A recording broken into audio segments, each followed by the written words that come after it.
Okay, a very warm welcome wherever you are. Good morning, good afternoon, good evening, I guess, in India. So a very warm welcome to what is the 12th talk in the Medical Humanities Colloquy that we've been hosting now for the third semester.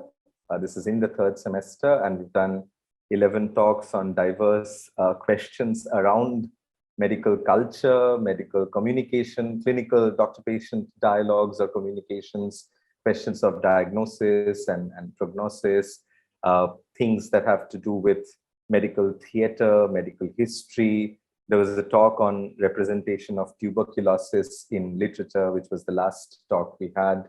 And it's a great pleasure to have Dr. Meera Lee today. And she will be, of course, I'll leave it to Angel, who's the co-organizer of the series, to introduce her. But yeah, this is Arku Chattopadhyay from Humanities and Social Sciences in IIT Gandhinagar. And we'll begin with Angel introducing our speaker today. Thank you, Meera, once again from my end for making it. And it's nice to meet you digitally. At least we've been part of a book together, the book that Meera has edited, and I won't spoil it for you. She'll talk more about the book in her presentation. But yeah, over to you, Angel. Maybe you could introduce Meera and we'll get started from there. Thank you. Thank you, sir. To formally introduce Dr. Meera. Dr. Meera Lee is the faculty of Asian American Studies program at Hunter College, CUNY, and a psychoanalyst. She is the editor of Lacan's Cruelty, Perversion Beyond Philosophy, Culture and Clinic, as well as the author of Who's Afraid of Hemingway Men, Reconstructing Masculinity in Freud and Lacan. It's such a pleasure to have you here, ma'am. Thank you for joining us. Thank you, Angel. Thank you, Arka. It is with my great pleasure to speak for the Medical Humanities Colloquy at IIT Gandhinagar. And I'd like to extend my thanks to Arka for his gracious invitation and Angel for all that help as well. And thank you all for here. So this talk stems from the book I edited, and it was just published with a Paragraph Lacan series less than a month ago, actually. And in fact, I will talk about the book in the latter part of my presentation today, but our own Arka Chattopadhyay, he has a terrific chapter in the collection, so I recommend you all actually reading it. So the book the book as a whole attempts to offer renovating aspects of perversion. So I started this book project, I think it's really in the beginning of the pandemic, because I found a perversion, as Todd McGowan rightly describes in his blurb of this book, is that, quote, perversion is one of the most slippery psychoanalytic concepts, unquote. And I could not agree more with him. And because of that, or even despite that, perversion has not been sufficiently discussed or written about, at least in the English-speaking world. So this talk consists in two parts, perversion in psychiatry and perversion in psychoanalysis in Freud and Lacan. So what is perversion today? What images or other associated words does the word perversion invoke? So we have a slide in the PowerPoint. So savage, bestial, sinful, obscene, naughty, indecent, improper. It's the next slide. Yes. And it is not by accident that perversion is associated to such negative and extreme words. In popular culture domain, perversion is understood as an abnormal sexual practice that engages in physical torture to induce sexual pleasure.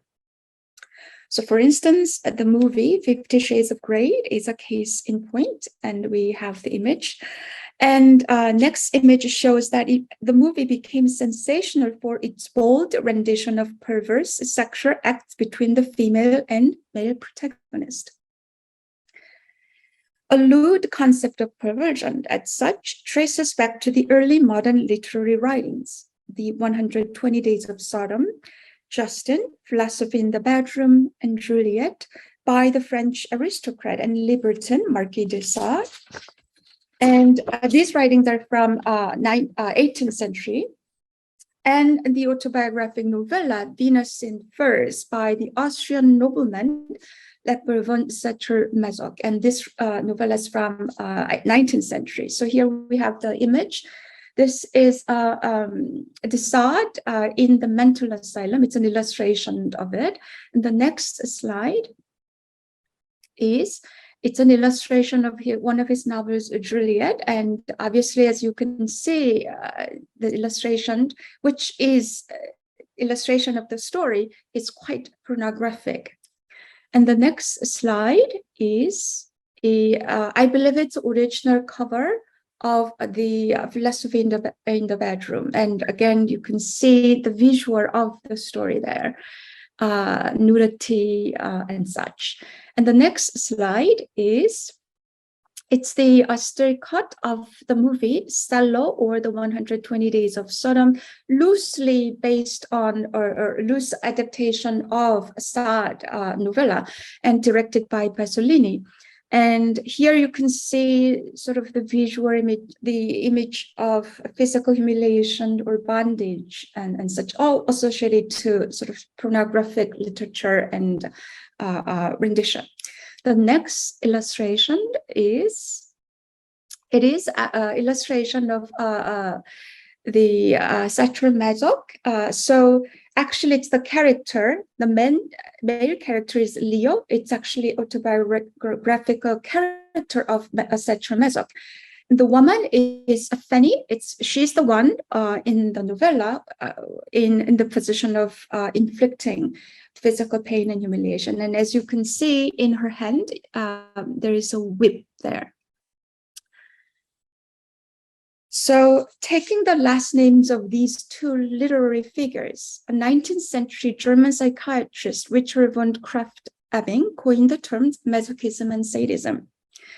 This was the moment that marks the first introduction of perversion into the field of psychiatry. So how has perversion since been transformed? What are the discourses of perversion in contemporary era? Let us first examine the Diagnostic Statistical Manual of Mental Disorders, otherwise known as the DSM. So DSM is considered to be a biblical index to differential diagnostic measures in the contemporary field of psychiatry and clinical psychology, at least in the US. The notion of perversion, so perversion has undergone many revisions in DSMs. And as we will see, as you will hear, perversion in psychiatry has always connoted sexual perversions. So there are 5 DSMs, just to give you a very brief idea. So DSM-1, which is the first edition, there we see the word expression or terminology, sexual deviations. DSM-2, it includes words like exhibitionism, voyeurism, and fetishism. DSM-3, there is the appearance of the terminology paraphilia. DSM-4, you see the word like hypersexuality. DSM-5, there is the appearance of the new terminology, paraphilic disorders. In the present talk, I would like to highlight DSM-3 and DSM-5 in comparison. Now, DSM-3 organized perversion under the main heading of psychosexual disorders. So the opening section of this chapter illustrates here. So you have the slide there. The psychosexual disorders are divided into 4 groups. The gender identity disorders are characterized by the individual's feelings of discomfort and inappropriateness about his or her anatomic sex, and by persistent behaviors generally associated with the other sex. The paraphilias are characterized by arousal in response to sexual objects or situations that are not part of normative arousal activity patterns, and that in varying degrees may interfere with the capacity for reciprocal affectionate sexual activity. The psychosexual dysfunctions are characterized by inhibitions in sexual desire or the psychophysiological changes that characterize the sexual response cycle.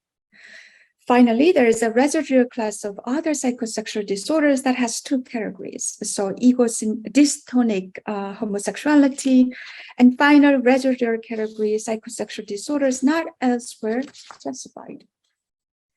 So I would like to highlight briefly the gender identity disorder parts, because it is one of the most challenging realities that psychoanalysis today is struggling to account for in this changing landscape of gender identity. Classical psychoanalysis does not provide for us a useful framework to address this new gender phenomenon. So one crucial scholarship that many of you might know already is Patricia Jarowicz's book, Transgender Psychoanalysis, a Lacanian Perspective on Sexual Difference. Now, the gender identity disorders in DSM-3 are primarily concerned with transsexualism. Again, so here, yes, we have a slide that shows diagnostic criteria for transsexualism. So first one, a sense of discomfort and inappropriateness about one's anatomic sex, wish to be rid of one's own genitals and to live as a member of the other sex. The disturbance has been continuous, not limited to periods of stress for at least 2 years.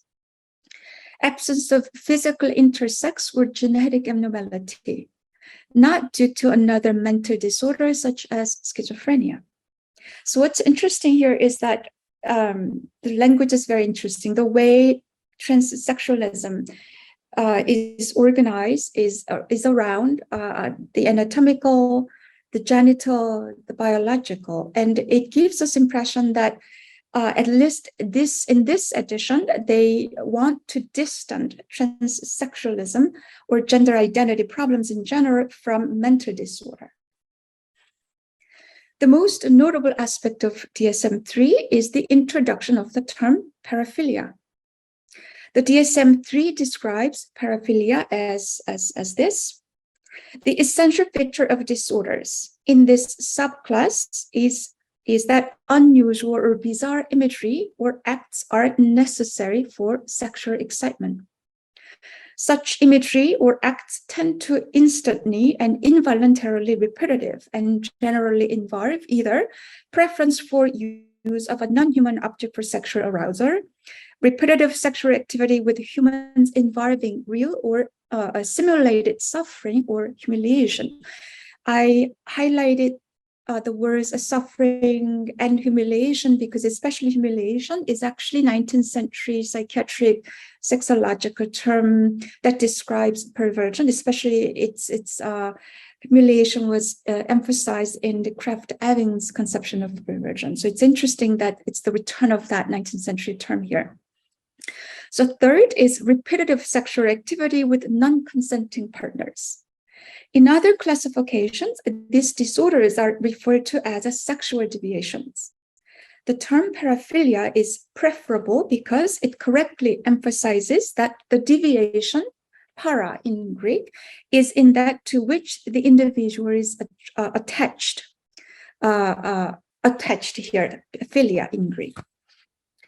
Paraphilia in this edition includes transvestism, so particular love for clothing. So, for example, let's say mother's garment, women's stockings and boots, and the like.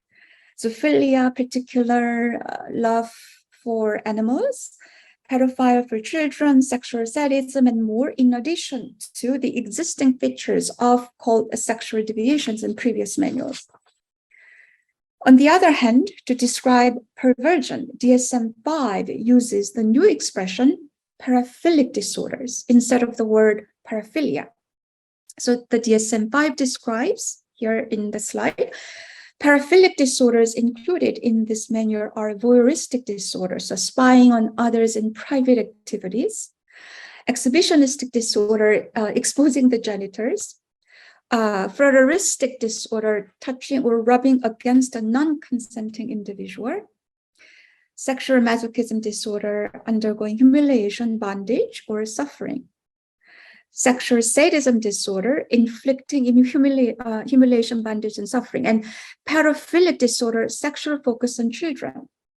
fetishistic disorder, non-living objects, or having a highly specific focus on non-genital body parts. Again, you can think about foot or foot fetishism. And transvestic disorder, engaging in sexually arousing cross-dressing. The manual further clarifies how paraphilic disorders are distinct from paraphilia. It says, so I'm just quoting, the term paraphilia denotes any intense and persistent sexual interest other than sexual interest in genital stimulation. A paraphilic disorder is a paraphilia that is currently causing distress or impairment to the individual, or paraphilia whose satisfaction has entailed personal harm or risk of harm to others, unquote. At this point, one may wonder why the manual changed the term from paraphilia to paraphilic disorder. The rationales for this change of the names, according to American Psychiatry Association, is this. So first rationale is to further define the line between an atypical sexual interest and disorder, the work group revised the names of these disorders to differentiate between the behavior itself and the disorder stemming from the behavior. So for example, sexual masochism in DSM-4 will be titled sexual masochism disorder in DSM-5. The second rationale is it is a subtle but crucial difference that makes it possible for an individual to engage in consensual atypical sexual behavior without inappropriately being labeled with a mental disorder. With this revision, DSM-5 clearly distinguishes between atypical sexual interest and mental disorders involving these desires or behaviors. These rationales are interesting because they have a dual sense. At one level, it acknowledges the limitations of the ideology of normative sex or sexual practice.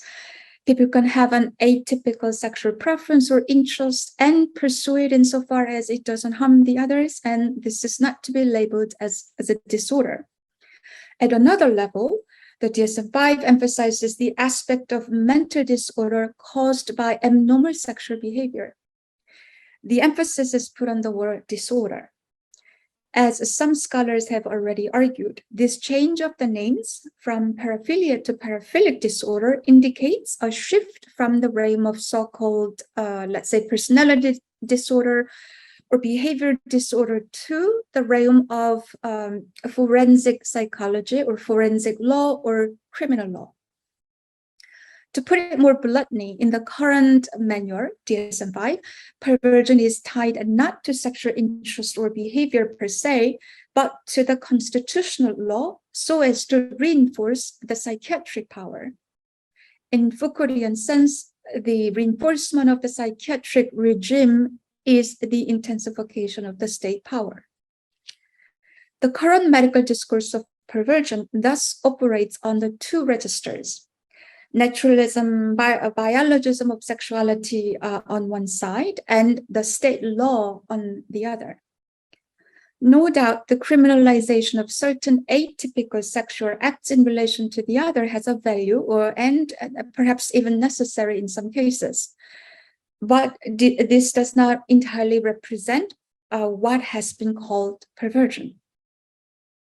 The medical discourse is rather reductive and, moreover, ineffective when it comes to the clinical treatment of those who are lawfully labeled as sex offenders or clinically diagnosed as sexual perverts.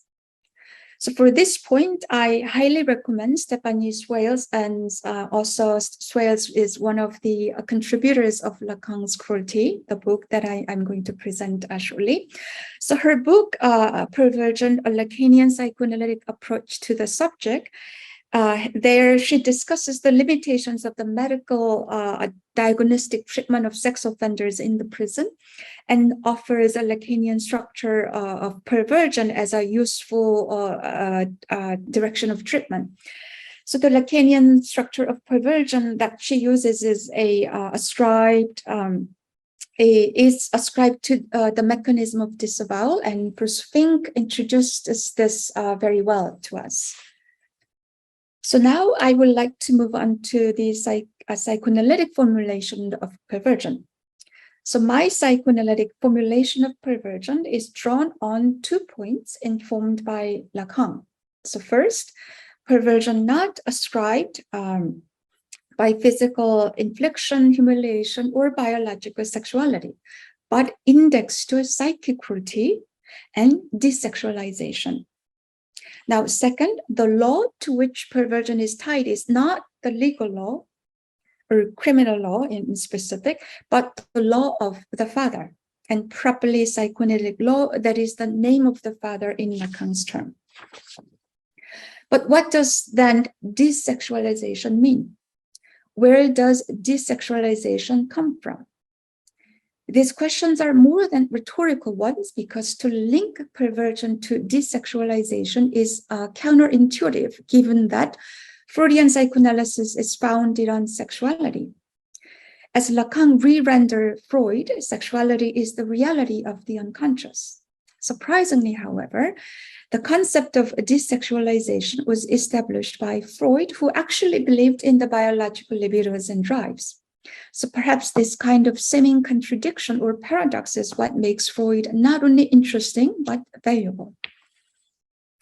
So Freud was the first one to formulate perversion psychoanalytically, and clinically speaking, his conception of perversion was within the structure of neurosis, especially in the economy of the two sexual drives, sadism and masochism. In Freud's opus, the concept of masochism first appeared in his essay, 3 Essays on Theory of Sexuality. It was in 1905. And then the term reappears in his later essay in 1915, The Instincts and Their Vicissitudes, as well as other essays in the volume, Papers on Metapsychology.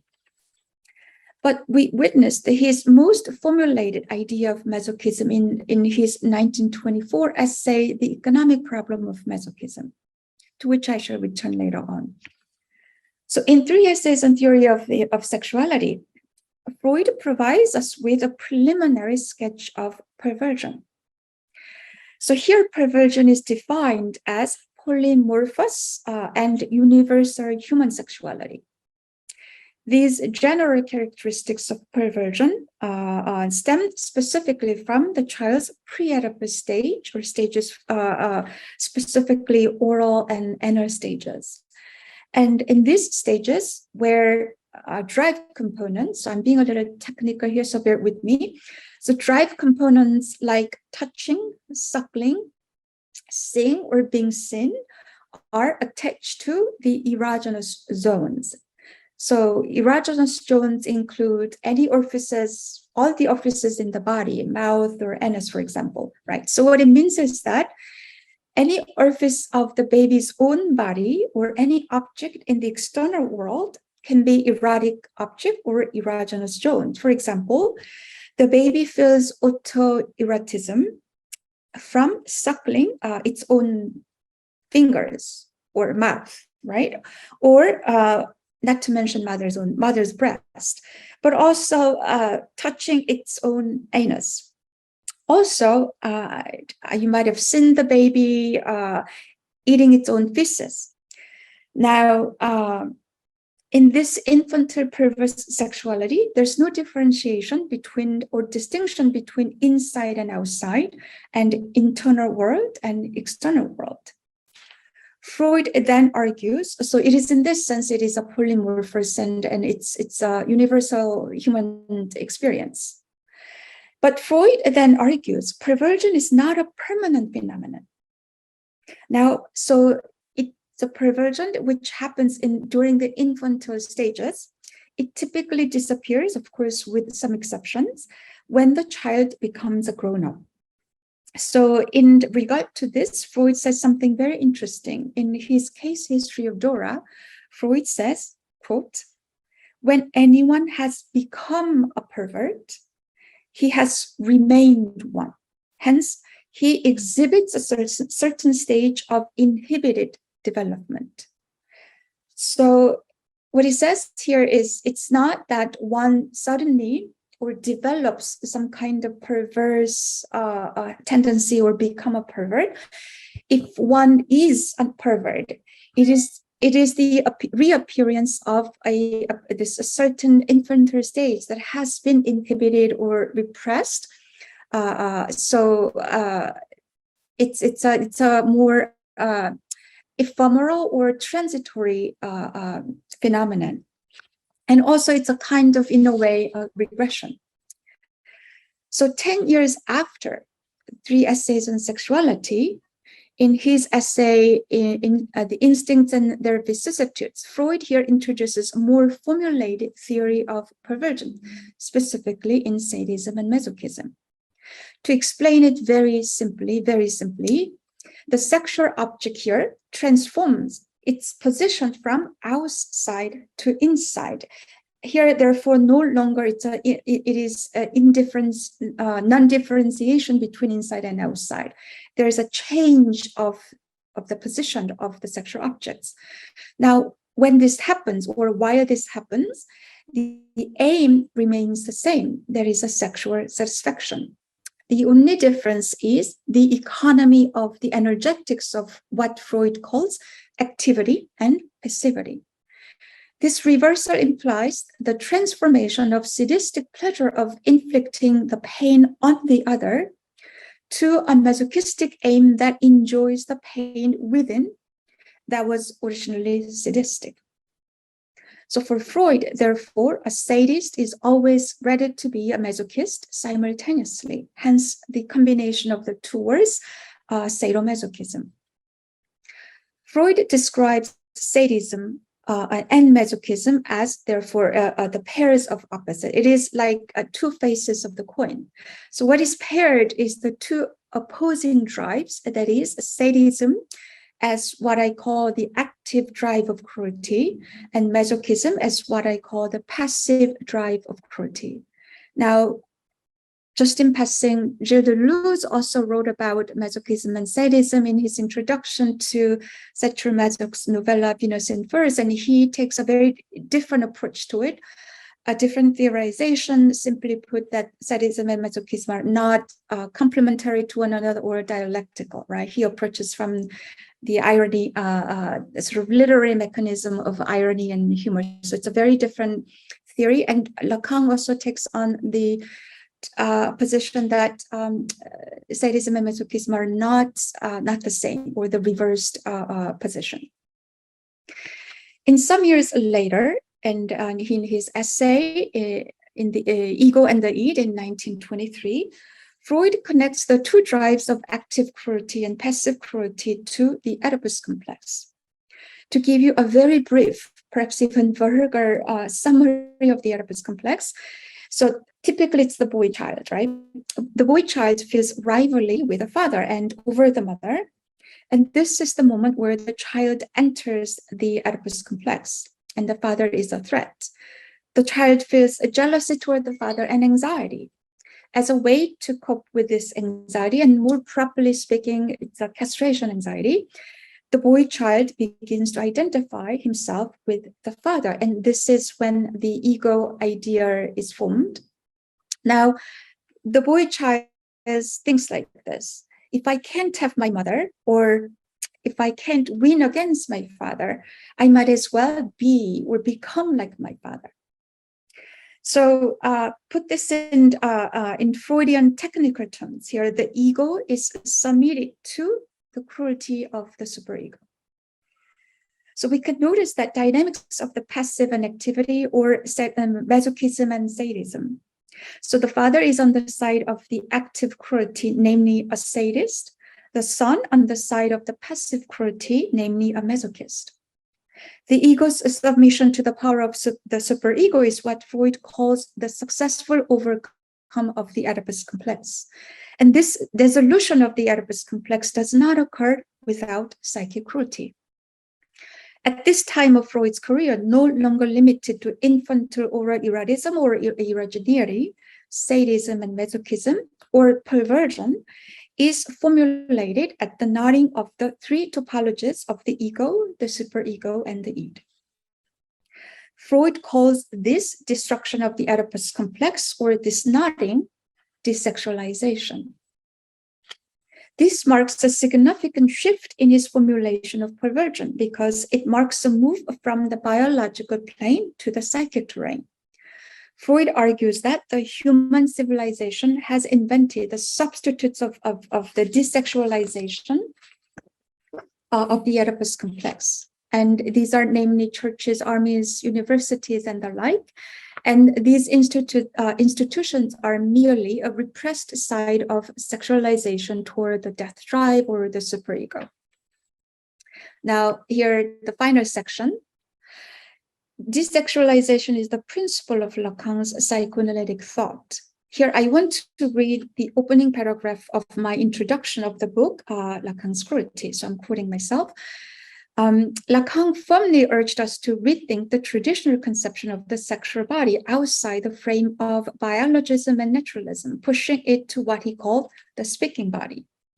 His much celebrated axiom of the non-sexual relation as a result disturbed the order of the knowledge of human reproduction and civilization in the domains of science, philosophy, and religion, as well as in the epistemic regime of Freud. And this notion of the non-sexual rapport continues to puzzle many readers of Lacan and has also become arguably the most favorite quote of Lacan's in the contemporary Lacanian clinic. What does the non-sexual rapport mean when the two or more bodies encounter? More specifically, what does the non-sexual mean in perversion to where sex or sexuality is inherently attached? How do we understand Lacan's metaphor of the clinic as another bed, BED, with respect to perversion when human sexuality exists only in a non-sexual form? With these questions in mind, in my edited volume, I wanted to expand upon the discourse of perversion from the lens of Lacanian psychoanalytic theory, not limited to one specific discipline, but beyond all, including the clinic. Even in the contemporary Lacanian orientation, there is a significant gap between the theory of perversion and the clinical diagnosis and treatment of perversion. As I articulated in my introduction, some Lacanian theorists have also argued that, to an extent, perversion does not exist in a clinical setting, and while others have limited to the Freudian theory of polymorphous infantile sexuality.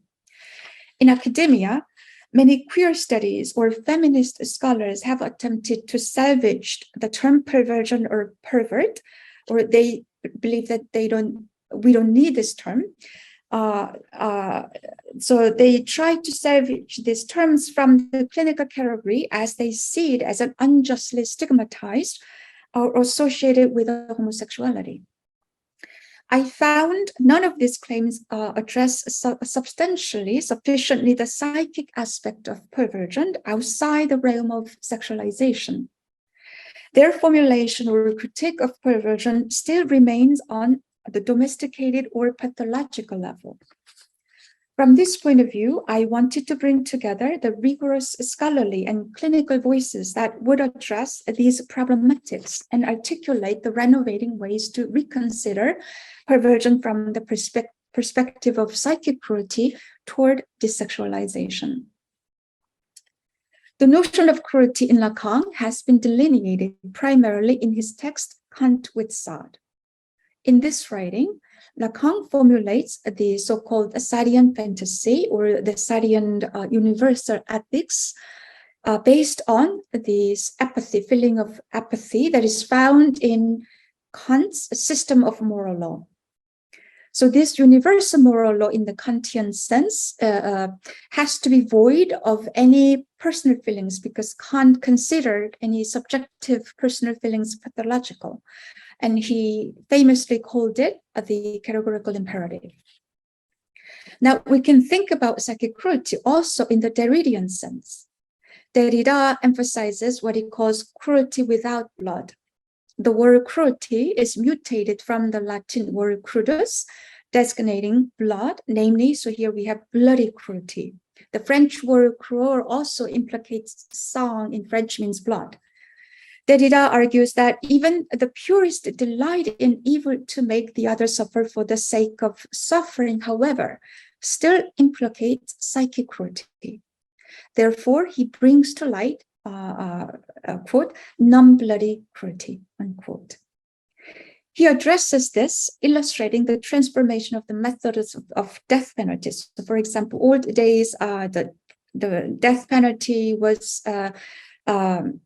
quartering or cutting the neck and etc. This is all very bloody and inflicts the physical pain. Now, modern days, the method of death penalty is lethal injection or electrocution, that there's no blood, it's a non-bloody. Right? We don't see any, there's no visual spectacle of blood or pain or physical pain.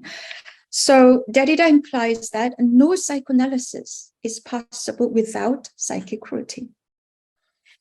In fact, in Freud's later writings that emphasize the death drive or aggression, so for example, the child is being beaten, group psychology, or civilization and its discontents, here we notice that he was very much concerned with psychic cruelty.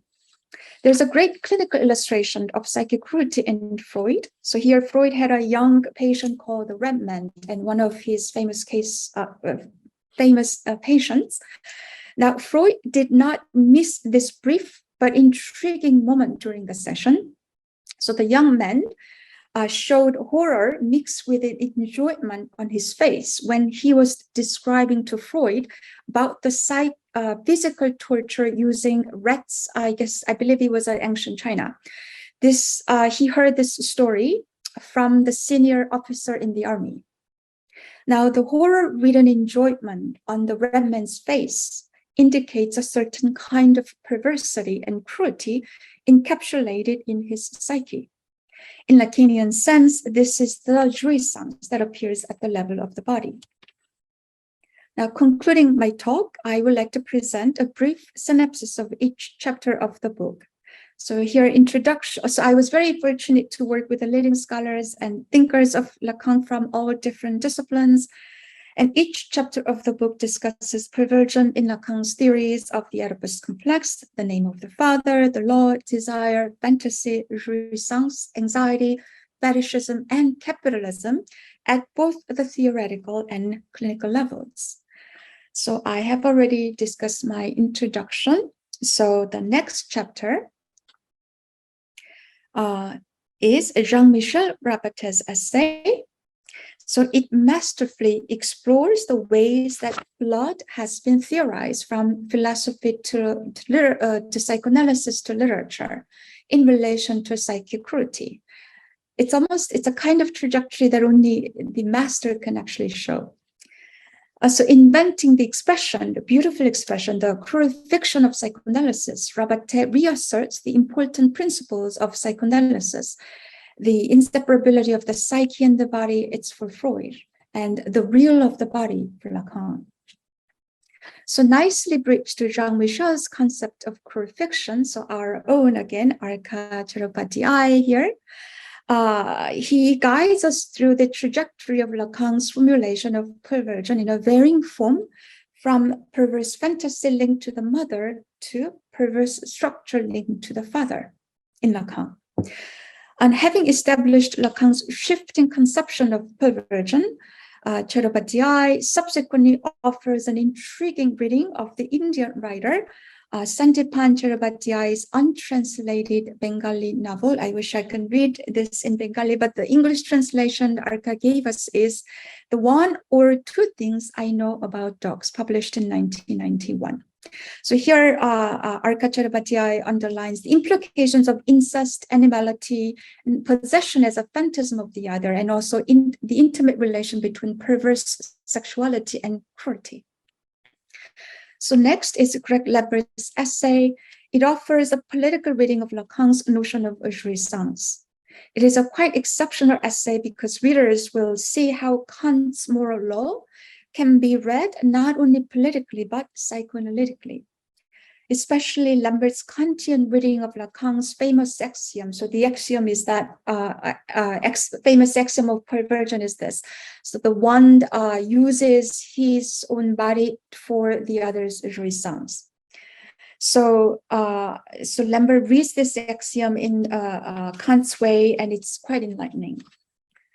So as jouissance is one of the crucial concepts in this book, Fred Bettinger's next essay unpacks the theory of jouissance between Lacan and Bataille. Now, so this essay, next chapter 5, this essay will be of interest to students and scholars of queer studies as well. As I articulated in my introduction of the book, by way of the paradoxical dialectics of the impossible and the possible at work in Bataille, Bettinger critiques the way in which antisocial queer studies have reduced Lacan's jouissance to the right to opt out of cruel optimism or reproductive futurism. Now, an essay that follows is my own, chapter 6. And so here I attempted to situate perversion on the side of language, not on the side of sexuality, emphasizing linguistic pervertibility. So I discussed this with turn to Lacan's late teaching on joys, starting from Freud, actually. And I argue that writing is a perverse symptom that has the effect of a quitting point in Lacan's term. Next is Tracy McNulty's essay. It is highly informative in both theoretical and clinical exploration of Lacan's theory of perversion. Her chapter approaches perversion from the angle of anxiety between the mother and the child. To do so, she introduces a Belgian psychoanalyst, Serge Andres' fascinating clinical case called Denny, who is classified as a sadist and transvestite. This is first ever introduction of this case in the English-speaking world. Now, next is Derek Cook's and Benjamin Strasberg's chapter that presents a clinical examination of perversion also with respect to anxiety and jouissance.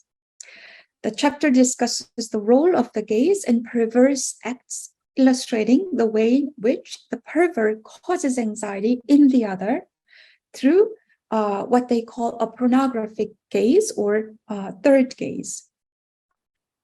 The last but not the least is Stephanie Sawyer's chapter, and she argues here how capitalism produces perverse cruelties by replacing the master signifier or S1 in Lacan's terms. So it's a symbolic. This essay is so timely and apt in light of this current age of the virtual media. She offers a series of social media instances to illustrate the perversity of capitalism, including YouTube videos. Considering perversion in this way, the book underscores the psychic implications of sexuality beyond the natural or biological register that the medical legal paradigm cannot ascribe to depathologize or demystify perversion. Thank you.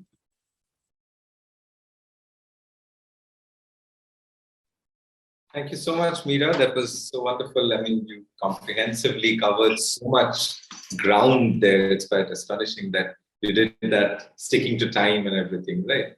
Wonderful. So I can already see there are hands up there. I'll just make sure I have the right view so as to be able to see all the raised hands. Just give me a second as I enable all of you so that you can unmute yourself and ask your question if you like, or else you could also ask it in the chat box if you feel so. I'll just give me a second.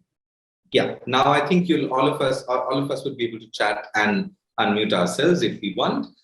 Just to maybe begin with a very quick comment. It's not exactly a question. But I mean, if time permits, after the questions, I would like to hear perhaps a little bit more about that idea of desexualization, and especially how that worked in your own chapter, in your reading of Joyce, and the linguistic angle on perversion, as you say, because that sounds like a very interesting idea, and maybe a little bit more about the connection between psychic cruelty and desexualization. That would be, I think, very interesting. So, I mean, I was also thinking of this whole question of sexual and non-sexual, right? I mean, desexualization, but also this sort of course, this Zupančić thesis that human sexuality, is slightly different in that sense from animal sexuality, because it can sexualize things that are not sexual and at the same time desexualize things that are otherwise extremely sexual. So there's this sort of play between the sexual and the non-sexual, and how there's a certain, perhaps one could even think the signifier there, language, as a sort of go-between, in terms of a point of passage between the sexual and the non-sexual, possibly. I don't know. I mean, I'm just free associating here, for want of a better word. But I'll stop here. Maybe you could come back to these if you would like to respond to some of these points. But I think Adishri has a question. Maybe we could take that first, and then we'll go ahead. Yeah, Adishri, please go ahead. Hello, am I audible? Yeah. Hi, so thank you, Dr. Meera, for this wonderful talk and this really comprehensive and really accessible understanding of what perversion means. So I've recently regained an interest in fandom spaces and interactions in fandoms. And what I have noticed is that there are a lot of community created content such as fan art or even fan fiction, which is classified as perverse by other people. So I was just wondering how, in an age of very easy accessibility, how would we redefine perversion in a space where there is no proper control as such?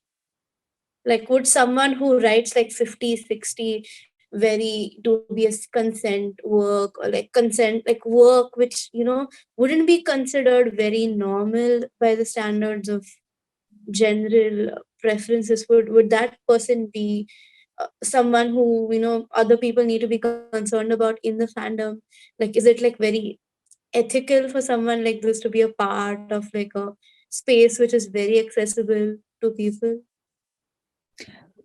Just to make sure that I understood you correctly or comprehensively, Adishri. So you're talking about fandom and science fiction?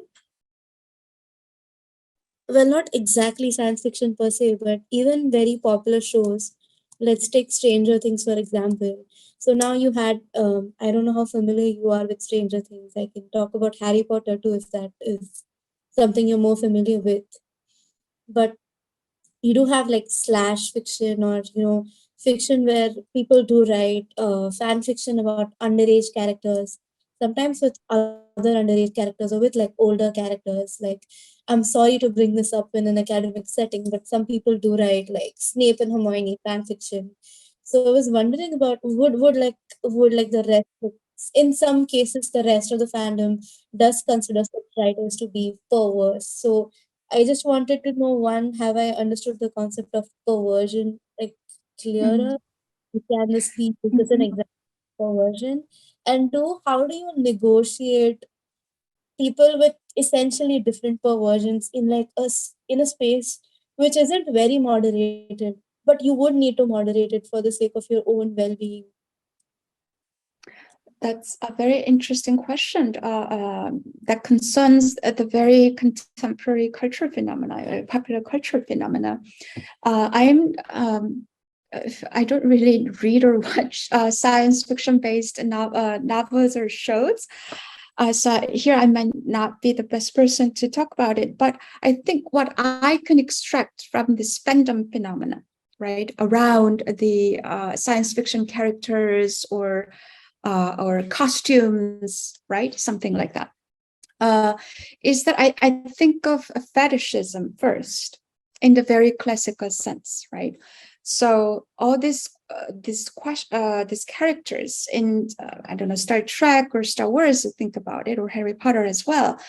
Given that they're not first for human, right? So, but in order to represent the humanness, I think this genre of science fiction or science fiction movies, I think, do reuse some sort of fetishistic mechanism or transvestic mechanism. I wouldn't argue they are the representation of fetishism, but there's a certain kind of mechanism, elementary there.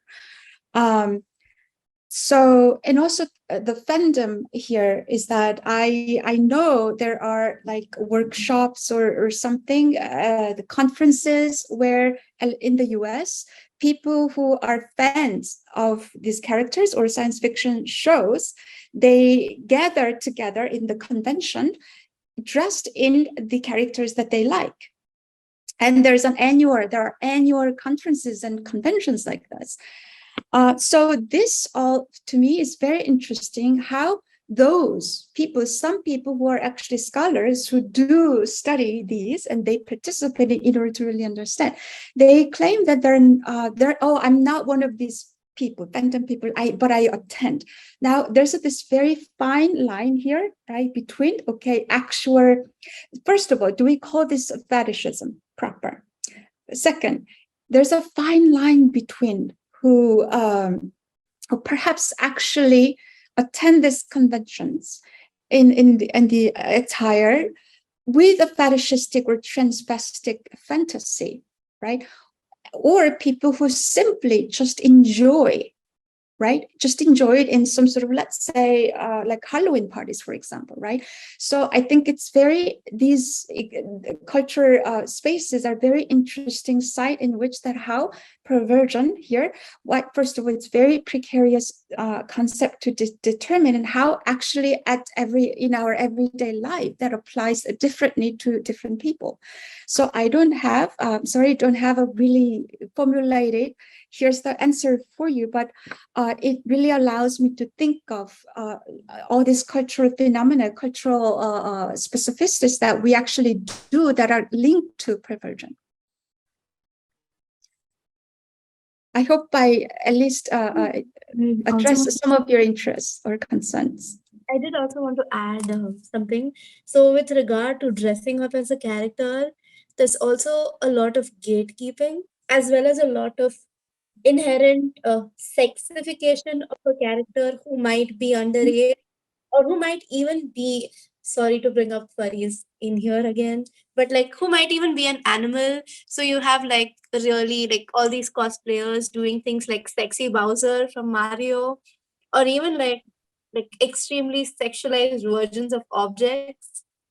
So I wonder if that like can be called a perversion. And of course you have the infamous dronies and basically like anyone who's like wearing all these animalistic looking costumes, fine line between being like a furry and like a zoophilic, or like into bestiality. Like, okay, so there's this like friend of mine who discussed, liking a character who had like cat ears, and she was like having a crisis, like, oh my god, does this make me a zoophilic? Does this make me like, I think the words itself, like zoophilia or even bestiality, like they do get thrown around like very easily. Like I remember when I was younger, I used to be like, okay, if I'm dating someone younger than me, or if I even consider dating someone than me, does that make me a pedophile? I think there's a lot of like misinformation also associated with these terms, and I think the more we are using them on the internet, the more the original meaning of the word gets lost. So like, how would we like deal with this, especially in the clinic? Yes, in the clinic, the clinical aspect of this is very important. I first I would like to emphasize that because there is some sexual fantasy or some non-normative sexual, let's say, manifestation. We should not so quick to call it perversion or conclude the perversion. Right, that was the whole argument of my talk today, and the volume, the book as well. In fact, if you think of Sade, Marquis de Sade, right, he was put into prison not for his own sexual practice, which was very different, right, non-normative, but for his writing, right? And also, if you have read any of his writings, the characters, what actually the sins that Sade described, the pornographic sexual sins that he described, are actually not very, in our sense, let's say, sexy, right? Something like we watch pornographic videos, or actually they're quite funny and somewhat absurd, even humorous. And this is what that Deleuze called, there's some apathy, coldness, and cruelty, right? And both de Sade and Masoch, the sadist and masochist, they're highly educational and instructive. There's something educational about it, instructive about it. So in other words, I'm trying to shift the register of perversion from here, again, sexual acts or sexuality to the language. This is what Arka addressed in the beginning, is that what's really the tool that de Sade and Masoch used to render that perverse sexuality was language. And this is what Lacan was trying to say in Kant with Sade, was that it's really not about the act, it is the one who makes that enunciation through the speech. That is what makes the whole this sadistic, masochistic perverse, right? So clinically speaking, now again, there are many different positions and arguments about perversion, because it's one of the, some people say that, some psychoanalysts say that perversion, there's no such thing as a perversion as a clinical structure. It doesn't exist. Some psychoanalysts or clinicians argue that it is, it does exist, but they don't really come to the clinic therapy or psychoanalysis. So we don't really know much about it. Some, let's say, very contemporary Lacanian clinicians associated to the Jacqueline Miller's school, they also really don't talk about perversion much, but they focus on Lacan's late teaching, Joyce. So therefore, perversion. Here in French word, perversion, that Lacan used, nosology, so there are many different versions of father. Therefore, perversion is linked to more the clinic of psychosis. This is when language is emphasized. Or if we look at, and this is what our own Arka illustrated very, very beautifully, and in his chapter, if we look at our earlier teaching of Lacan, perversion was more linked to clinic of neurosis, or it has to do with the mother's desire, right? Object A. And Oedipus complex. So it really depends how, from which vantage point, which clinical orientation that you approach, you look at perversion, that you could end up looking at perversion and neurosis, or psychosis, or in its own, as its own clinical structure. This is why I found perversion so fascinating, not only theoretically, but also clinically as well.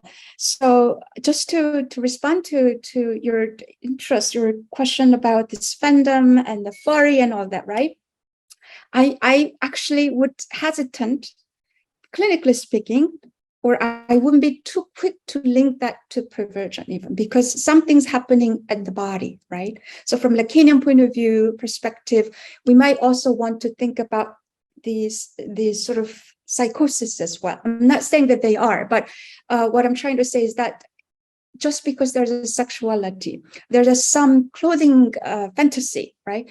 Because there is some wanting to become, it doesn't automatically guarantee the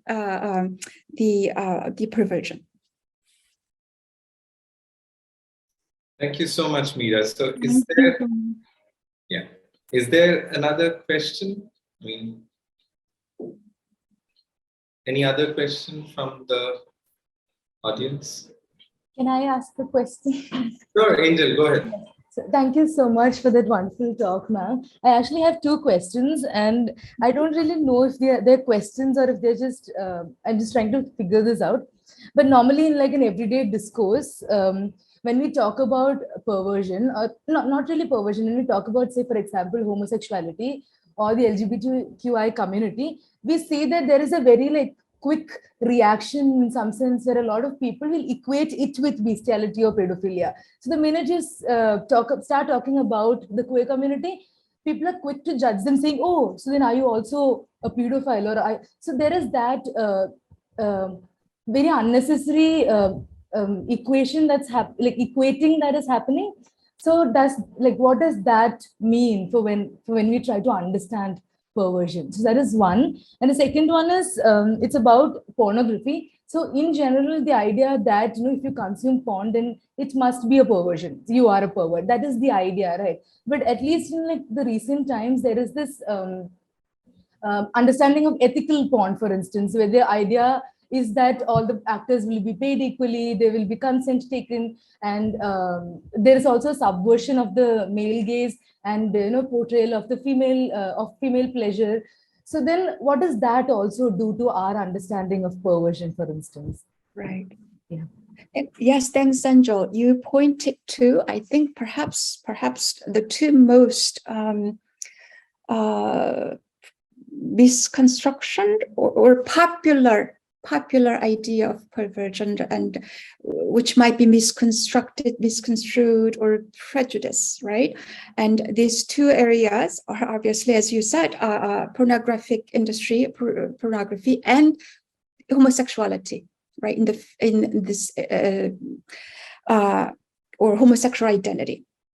In regards to the second point that you made, which is the pornography, and I mentioned this already in my comments to the first question, is that, again, I think there has to be the distinction has to be made between pornography as an industry, as a genre, right? Like a cultural genre, and perversion, where pornographic rendition exists, right? So again, let's trace back to Sade and Masoch. This abnormal pornographic sexual practice in the writings, of course, did not occur without a consent. Especially Sacher-Masoch, Innocent First, and this is his autobiographical novella. So this is what Sacher-Masoch practiced with his wife, and right. So he would write an advertisement of seeking, right, the woman, someone, the third party, right, or second party, for the newspapers, and he has a very sort of educational a list of what he wants the woman to do, and etc. What is the agreement, right? In other words, sadism here, let's say, Sacher-Masoch's practice was very contractual.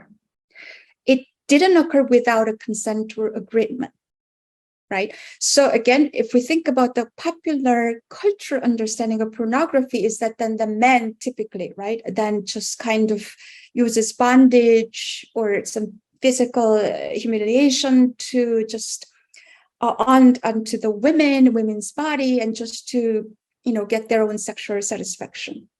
And this is probably, I believe, this is the discourse of pornography discourse in the industry.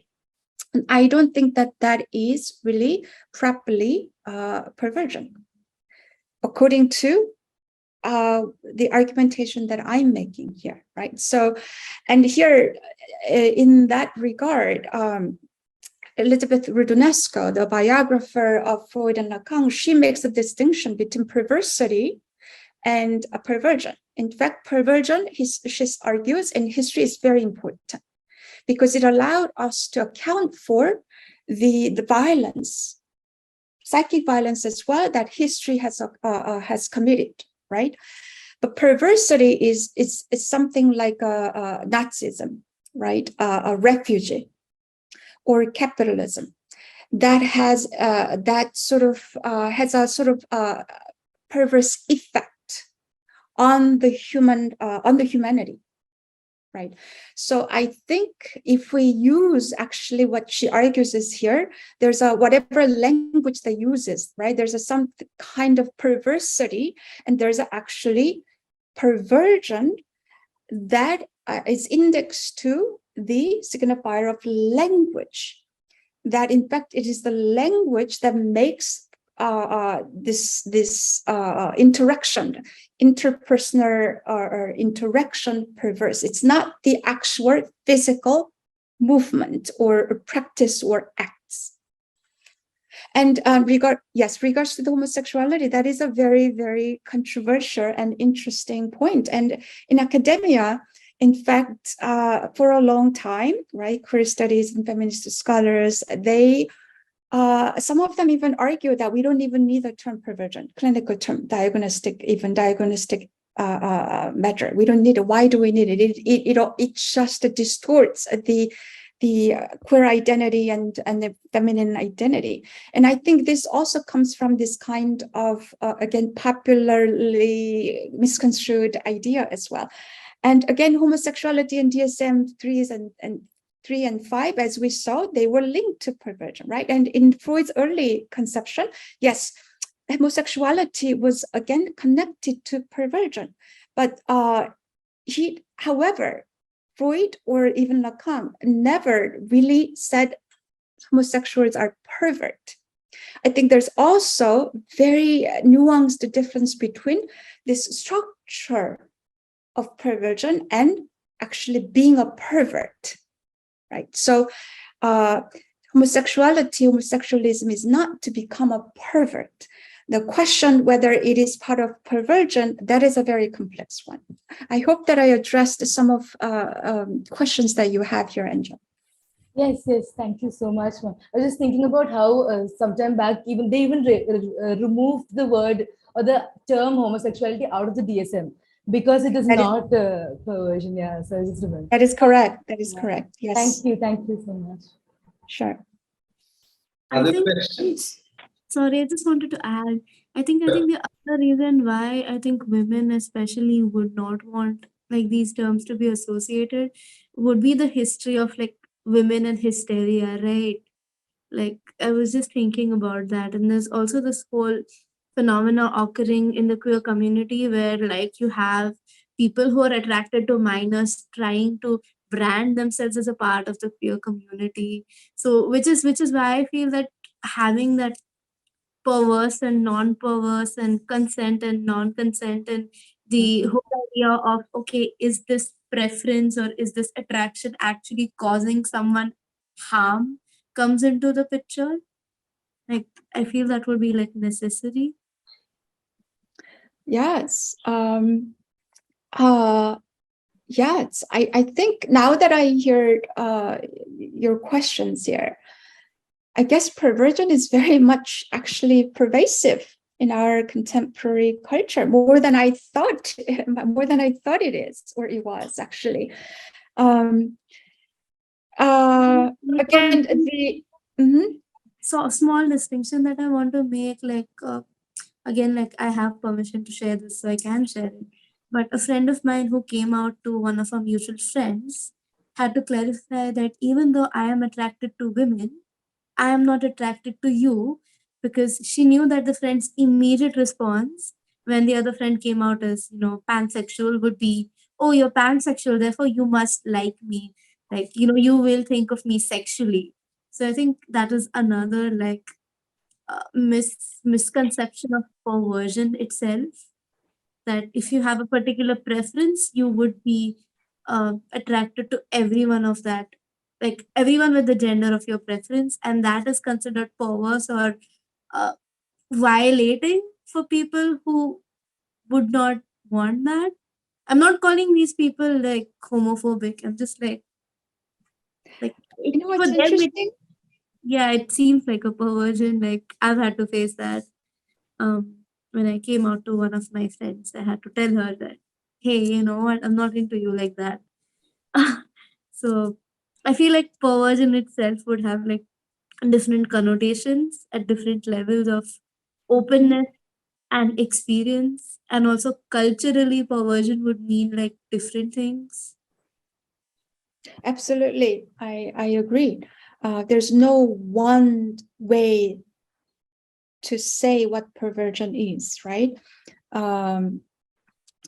Even in the clinic, as I discussed it, there are many different views, right? But what the example that you gave us, I think it's actually a very nice illustration of perversion, right? In queer communities or LGBT community, there are a lot of terminology, right? Definition of the terms.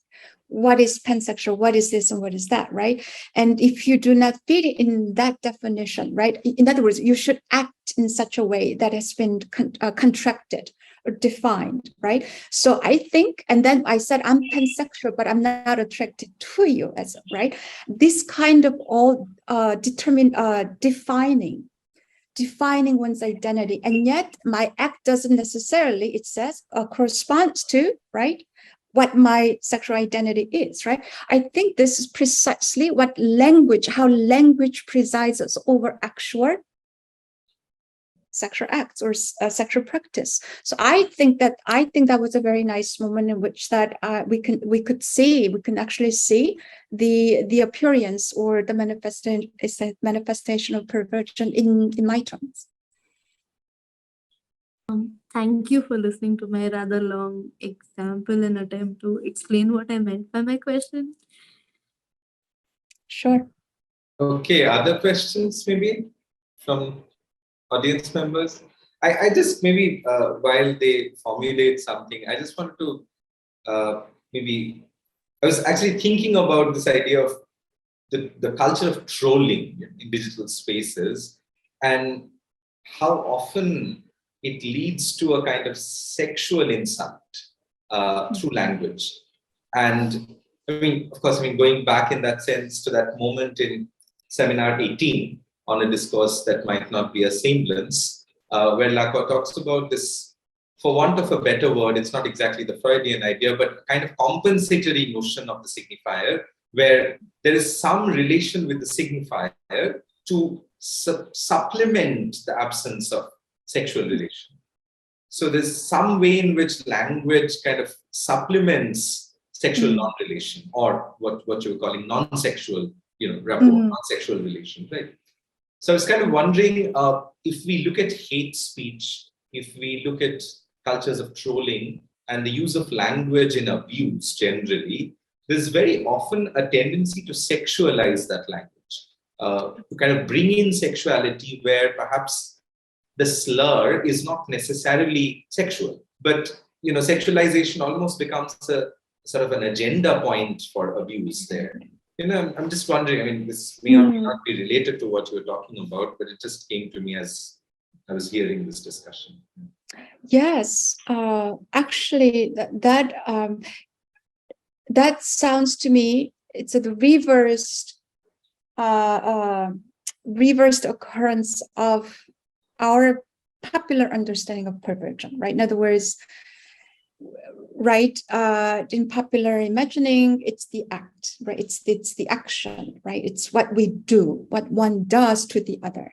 But what you're saying, Arka, is what we don't do, but what language does. Right. To the other, right? But I think there are how language does sexually to the other. So it's just the sort of same thing, but in reversed way, right? So it's interesting, right? What these hate slurs or speech, it's about, right? It's a hatred toward or a specific ethnic group or racial group or gender and identity group and such, right?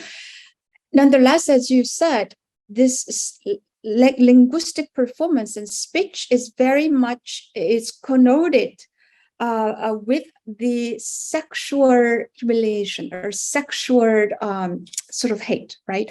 It always has this kind of eroticized, sexualized humiliation, even in the context of racism, right? Or gender bias, etc. So it's almost as if that this kind of perversion, I think this is another illustration example, is that perversion, what is really perverse is really not pornographic sex or such, but that how sexuality the sexual is used in this so-called non-sexual enunciation.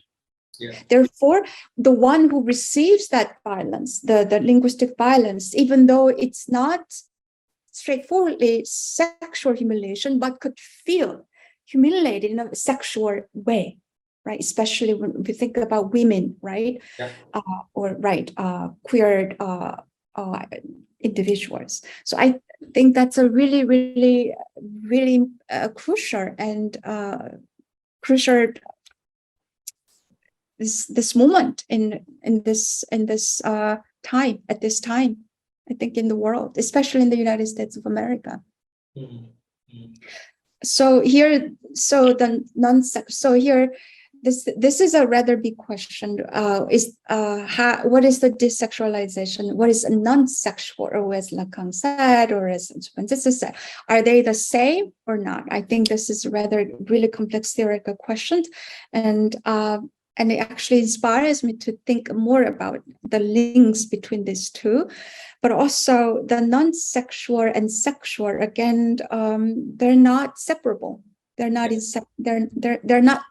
they're not two different separate entities. Right. Again, if we think of it from the speech, the function of signifier or speech. Right, and especially, I mean, in the later teachings of Lacan, where signifier is almost like a way of impinging the body, as it were. I mean, the language event, so to speak, as a sort of body event. I mean, I don't know, this might be a push, but I'm almost thinking whether there's something intrinsically erotic about the signifier. Whether the signifier is intrinsically erotic and perhaps kind of shape-shifting sexuality from the domain of act to language, as you were saying, but also marking the body that speaks, the par lettre, marking the speaking being in a certain way. I mean, maybe this is just to go back to that earlier point. If you could speak a little bit more maybe about linguistic perversion, the way you dealt with it in the chapter. And let me just give you perhaps the reason why I'm asking that question is I'm kind of thinking of this idea of course, the name of the father and then names of the father, and perversion as a sort of, perversion, version of the father. Right. I mean, I'm wondering whether there's a certain, I mean, how do we think of the contemporary contexts of perversion in this particular slightly prefigurating statement, perhaps in later Lacan, about the destabilization of the paternal metaphor, right? I mean, and something that contemporary psychoanalysts, of course, talk more and more about, in the absence of that organizational principle of the paternal metaphor, the pluralization of it, the fluidity of it, how does that sort of reflect upon the question of linguistic perversion? Is there a re-anchoring or a re-knotting that happens at a structural level?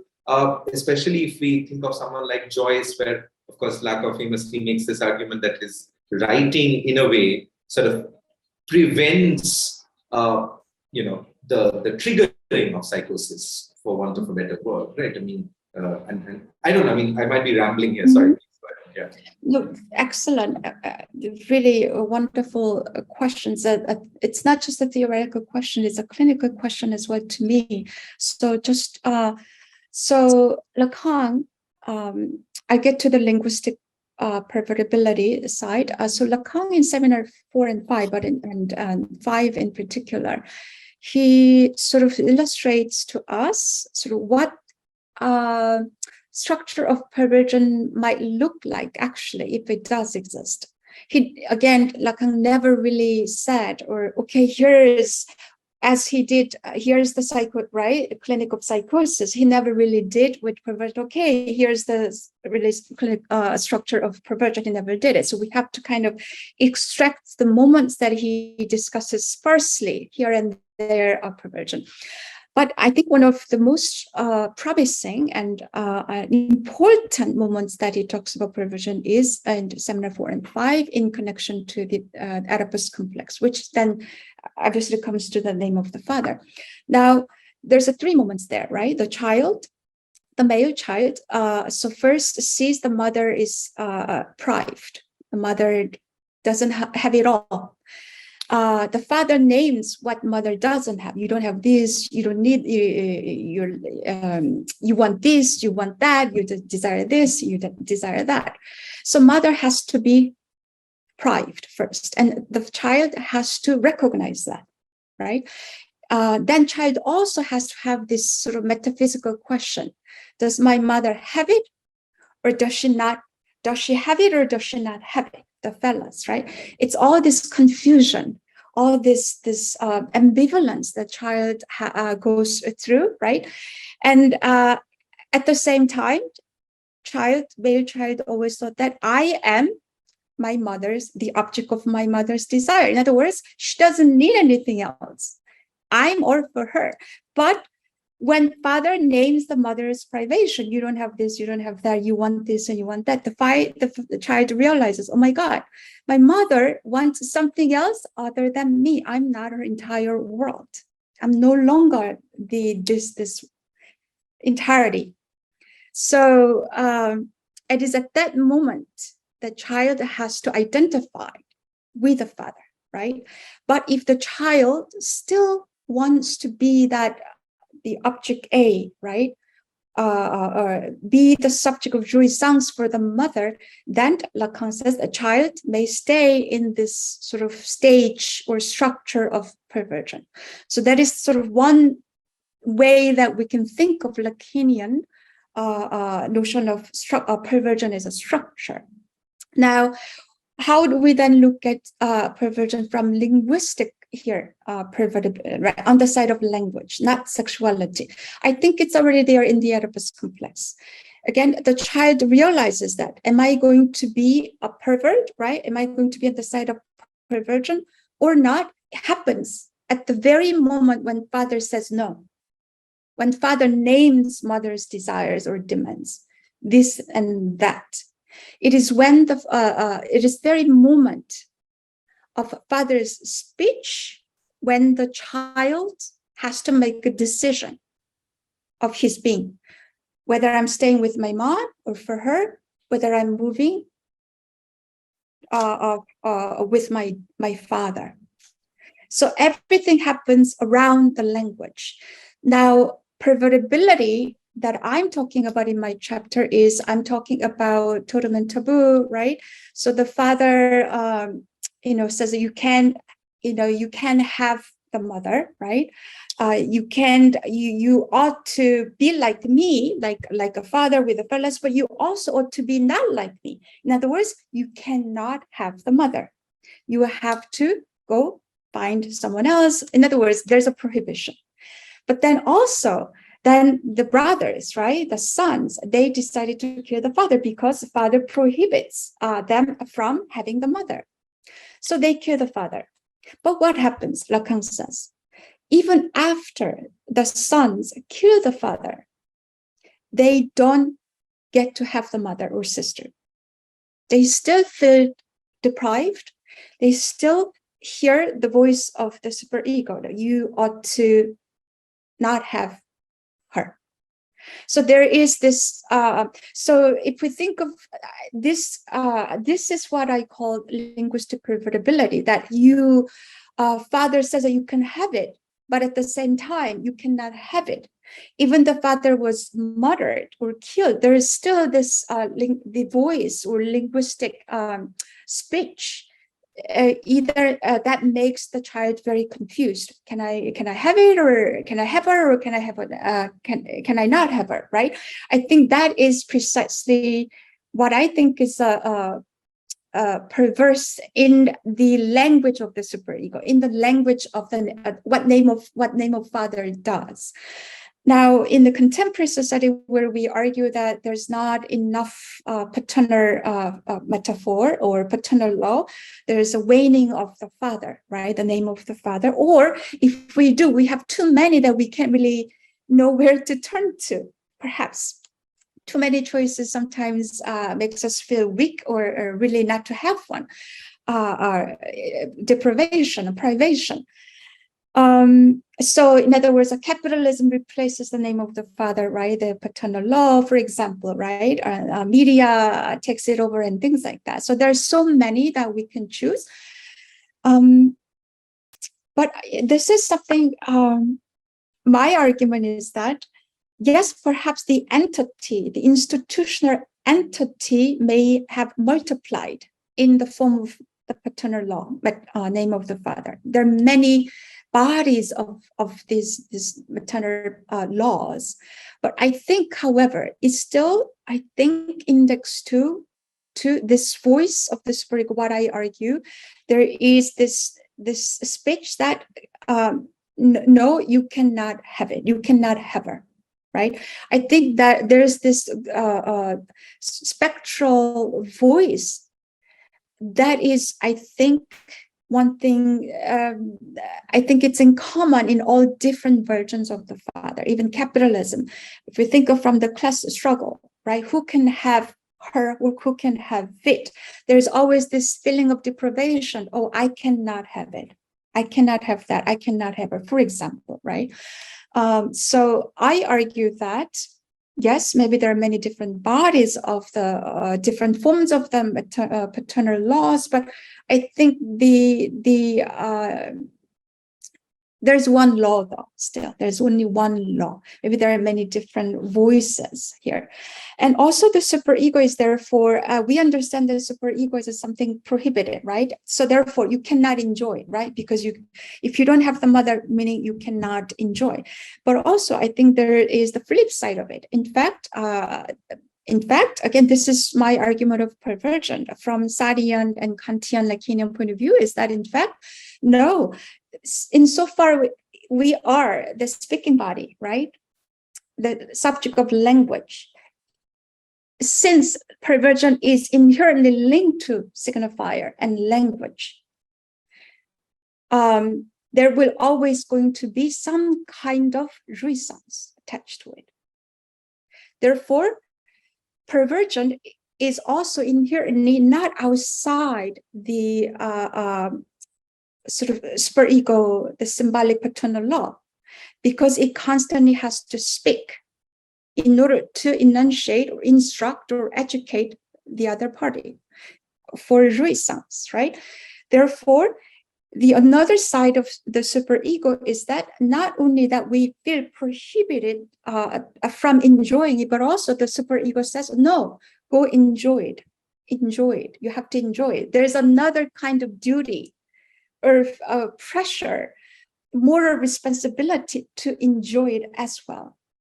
So this is my rather sort of long, convoluted response to you, Arkan. No, it wasn't convoluted at all. It was very, very clear the way you especially described the question of pervertibility and also the sort of Freudian moments of privation, frustration, castration, maybe, and the moments of the Oedipus complex, maybe. Yeah, it's fascinating, and I think if I remember correctly, it's Kant avec Sade, where this idea of the superego says enjoy comes forth, and there's a certain Lacanian identification with that idea of Sadean superego, which he adopts to a certain extent, as you say, that superego is not only about prohibition, it's also about this sort of duty to enjoy, which is perhaps inflicted on the subject, to a certain extent at least. I mean, it becomes almost like a compulsion. You have to enjoy.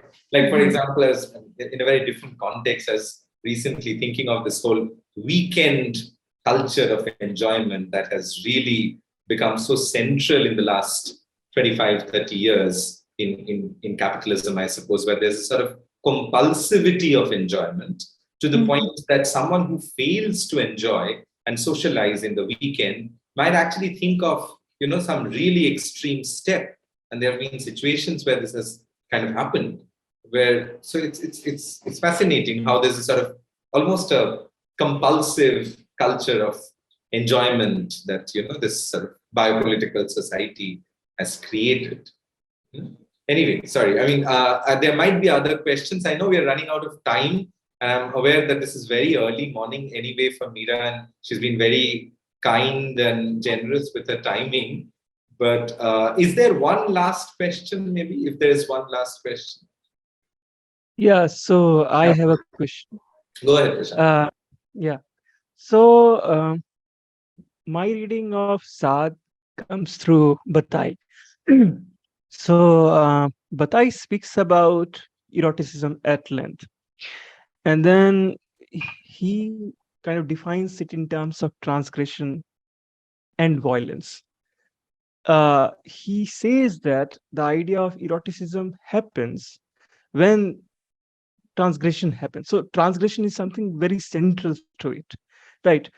Um, Now I was thinking about it. How do you differentiate between eroticism and perversion?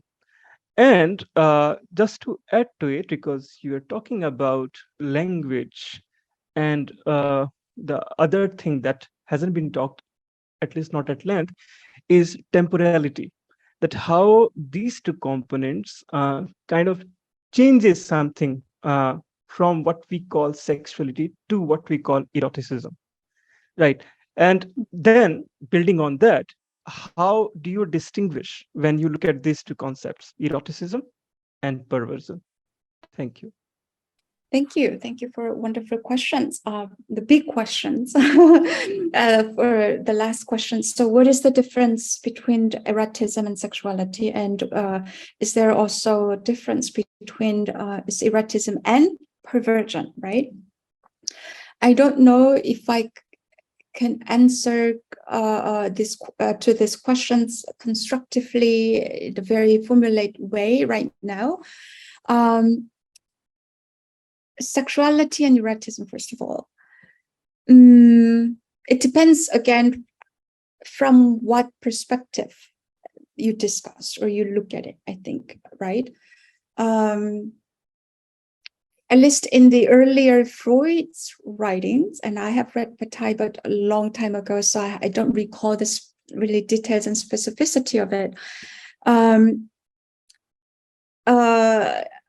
I don't think they are erotism and sexuality, let's say in Freud, for example, in the context of perversion, are separable or something separated from one another. In other words, I don't think that we can separate these two out, right? Because again, in early polymorphous, this manifestation of perversion and Freud's early writings, that child feels autoerotic, right? And here he talks about this child autoerotism in his essay, this groundbreaking essay called Three Essays on a Theory of Sexuality in the context of infantile sexuality. In other words, to formulate what really conceptualize what really human sexuality is, there is almost always element of erotism. Whether the erotism is attached to the one's own body or the other in let's say if you think of perversion always needs someone, right? The second party or the third party. Either it's a masochism or a sadism. Of course, if we can think about transvestism and exhibition or that, but even exhibitionism, for example, voyeurism, there is always the other party, right? So so even voyeurism, what the voyeurist feels, right, is, and the DSM-3 and 5 uses the words sexual arouser, yes, but we can also say that sexual arouser is erotic feeling, erotic sort of this happening at the level of the body. So I would say sexuality is a kind of umbrella or the register of a human identity. Then erotism is something that's specific, more specific, that attach to this larger sort of register of sexuality. So I think eroticism is more, it has a more of, let's say, bodily sort of feeling. Sexuality, I would argue, it has more to do with the identity or subjectivity. Again, not rather directly to the body. I think that is if I have to differentiate, I would differentiate it at this level. right? Sexuality attached to subjectivity, and eroticism attached to more the body, right? This at the level of the body. Now, is there a difference between perversion and what was the perversion and eroticism? Eroticism, yeah. Yes. Again, eroticism has to happen, I think, in many forms of perversion. Again, now depends what kind of definition of perversion that you used. It depends, right? Are you using sort of Freudian definition of perversion, or are you using Lacanian? There are many, of at least three different kinds of definitions of perversion in Lacan as well. Are you following DSM versions, right? Really depends which one. Now, in my orientation, theoretical and clinical orientation, eroticism is part of perversion, even from the perspective of linguistic pervertibility, right? Let's return to this early moment of Oedipus complex when father says no. What is at the core of this no, right, is eroticism, because it is when the child forms this identification with a father, whom the child also develops a certain kind of love as well as hate. So the child's this ego idea formation is not without certain kind of erotic feelings, eroticism towards the father as well. So Freud says the superego is the representative of the id. In other words, even the superego, right, which is detached from the body and all these sort of instinctual components, it still has the traces and elements of the superego, also has the elements of this very instinctual primitive ids as well. In other words, there's the inherently erotic elements in the superego as well, right? So it is in this sense that language, again, inherently, in the Lacanian orientation, always already has some erotic element. I think Joyce was, again, a very wonderful example, which is why Lacan took Joyce as an example in his really late teaching, is that this imageries of falling, for example, is this the fruit peels falling, for example, being beaten, all that, right? And if you read it very carefully, there's a certain kind of erotic sort of feeling of this how body feels, what body feels like. And there's this, it's not sexuality, it is not sexual, but there's something perverse about it that is characterized as an erotic. So this is, again, very broad, sort of unformulated answers to your questions, but these are really wonderful questions, Prashant. Thank you. Thank you. Yeah, that's I think a very good moment to perhaps close this dialogue, and especially I was thinking of the way Lacan kind of indicates how Joyce is using, perhaps with all those homophonies, a sort of modal register of the unconscious in terms of the slip. When he's slipping from one signifier to another, there's a slippage with the homophonies. But in this context, I was wondering, I mean, this might sound really wild, whether those slippages could produce that energetic erotics of language that you're talking about here. I mean, you didn't use the word energetic, that's something that I'm bringing in, but I'm not sure. Because you're also kind of dividing a line there, right, between erotics of the signifier and sexuality. So in this way of thinking, eroticism doesn't have to be sexual. Is that correct, or did I misunderstand that? I think so. Eroticism doesn't have to occur in the actual sexual act or sexual practice or sexual intercourse, right? Eroticism also, actually, there is an eroticism and at the moment of speaking. Yes. Precisely, speaking itself is this sort of instance of eroticism. Right. Yeah. Enunciation, in that sense. Right, and from from two levels. Let's say from Freudian perspective, yes, polymorphously the lips, they touch each other, and things like that. From Lacanian point of view, we can think of sublimation. Instead of actually, right, Lacan used the word F, right? Here, he actually said it here in front of you today. I am speaking to you rather than, right? He uses the word F word. So speaking is a sublimation of sexual act, which is at the level of eroticism. There's an erotic sort of performance. So where does the enjoyment actually happen is really not at the genital level of genital, but it's at the level of the mouth. Right. So it's like a suppliance again. I mean, there's some suppliance happening there. I mean, language kind of suppliance for, again, that impossible sexual relation, as it were. This is wonderful, and of course we could go on and on forever, but because there's the question of temporality, as Prashant mentioned in one of his questions, we have to stop at some point, because I'm aware that it's still pretty early possibly for you, Meera. And thank you so much for joining and for enriching this conversation in this series with such a wonderful discussion of perversion, and so many questions also, I think gave us the feeling that it worked really well and, created curiosities among audience members. Thank you so much, Meera. Thank you. Thank you all for joining me this evening and morning. Thank you.